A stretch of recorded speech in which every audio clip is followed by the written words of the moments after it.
Assalamualaikum warahmatullahi wabarakatuh. Kami dari Universitas Borneo Tarakan, Fakultas Ekonomi, jurusan Manajemen, Lokal A 3 Manajemen dari kelompok 8 dengan 3 orang anggota. Yang pertama saya atas nama Eti Sumirah dengan NPM 1940401032. Nama saya Pipi Septiana ber-NPM 1940401030. Dan saya Sri Wulandari dengan NPM 1940401029.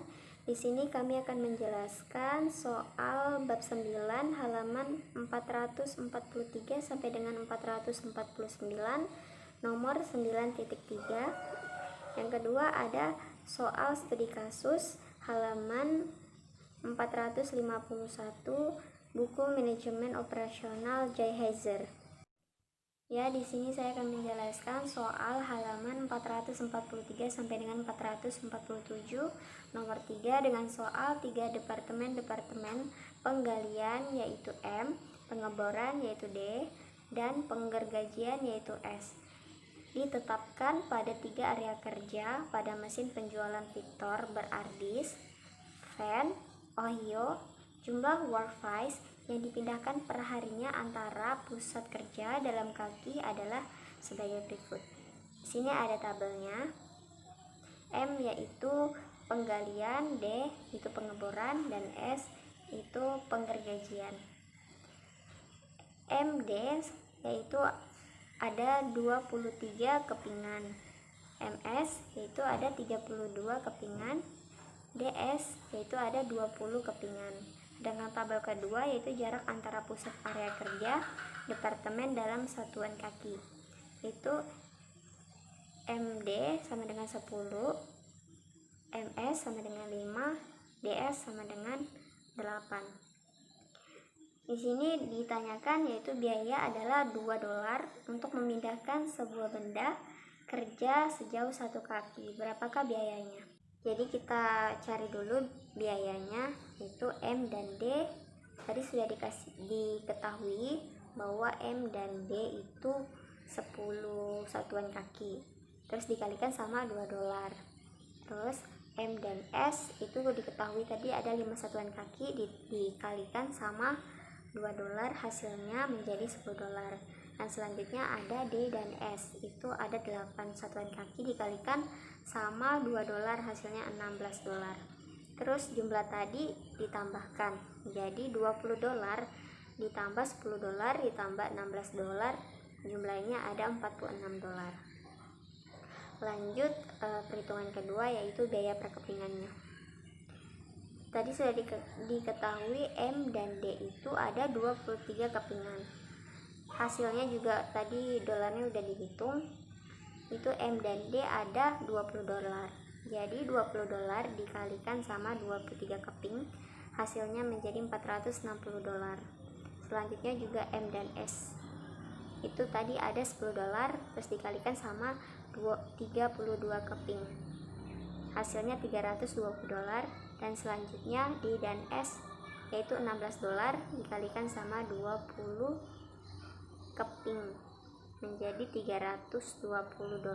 Hasilnya tadi dijumlahkan 460 ditambah 320 ditambah 320, hasilnya menjadi $1.100. Baiklah, di sini saya akan menjawab studi kasus mengenai tata ruang fasilitas di Village Church. Yang pertama, apakah teknik analitis yang tersedia untuk membantu perusahaan seperti Village Church yang berhubungan dengan masalah tata ruang?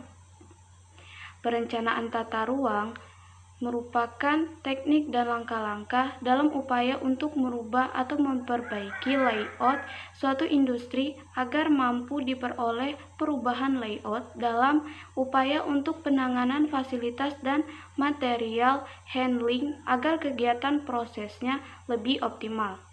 Desain tata letak harus mencapai pemanfaatan yang lebih tinggi dari ruang, peralatan, dan orang. Meningkatkan arus informasi, bahan atau orang, meningkatkan semangat kerja karyawan, dan kondisi kerja yang lebih aman, meningkatkan pelanggan atau interaksi klien, dan fleksibilitas. Dalam kasus ini, untuk memperbaiki masalah tata ruang di Village, maka desain yang tepat ialah teknik sel-sel kerja. Sel-sel kerja adalah suatu penataan mesin dan personel yang memusatkan perhatian pada pembuatan suatu produk tunggal atau sekelompok produk-produk terkait. Tujuan dari teknik ini untuk mengidentifikasi suatu kelompok produk, membangun tim, dan anggota tim pelatihan silang. Baiklah, selanjutnya saya akan menjelaskan soal nomor 2 dari buku J. Heiser halaman 451 di studi kasus Wilcox. Jadi, saran yang dapat kami berikan kepada Bob Collins adalah, setelah kami membaca studi kasus yang ada, bahwa perubahan atau kemajuan dari perusahaan Bob Collins ini membawa dampak yang besar bagi perusahaannya, di mana Bob Collins sendiri tidak bisa mendesain atau merencanakan fasilitas perusahaannya dari awal, sehingga inilah yang menyebabkan kekacauan pada setiap lini perakitan yang ada pada perusahaan tersebut. Dapat dikatakan bahwa perencanaan tata ruang adalah hal yang penting. Kenapa kami bilang penting? Karena apabila perencanaan tata ruang dilakukan dengan tepat dan benar yang sesuai dengan kebutuhan perusahaan, maka ini bisa membantu perusahaan untuk menciptakan proses lini perakitan yang lebih optimal untuk menghasilkan produksi atau produk yang dilakukan oleh perusahaan. Dalam masalah perencanaan tata ruang, bisa saja ini masalah yang dialami oleh setiap perusahaan manufaktur. Kenapa dikatakan begitu? Karena perusahaan manufaktur yang mengalami perubahan, baik itu kemajuan, tata ruang akan terkena dampaknya.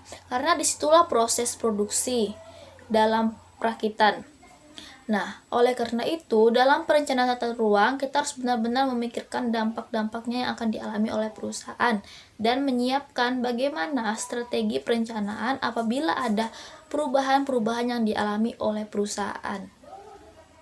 Selanjutnya, soal nomor 3 yaitu bagaimana cara kita untuk mengukur efisiensi dalam tata ruang. Jadi dalam pengukuran efisiensi tata ruang, kita bisa melihat melalui beberapa keadaan. Yang pertama, bagaimana proses kinerja dalam produksi dan bagaimana hasil yang diperoleh.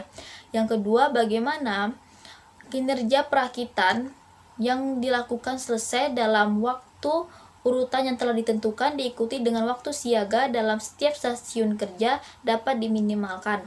Dan yang ketiga, efisiensi juga dapat dilihat bagaimana perusahaan dapat menghemat waktu dan biaya dalam proses produksi dibandingkan dengan tata ruang sebelumnya.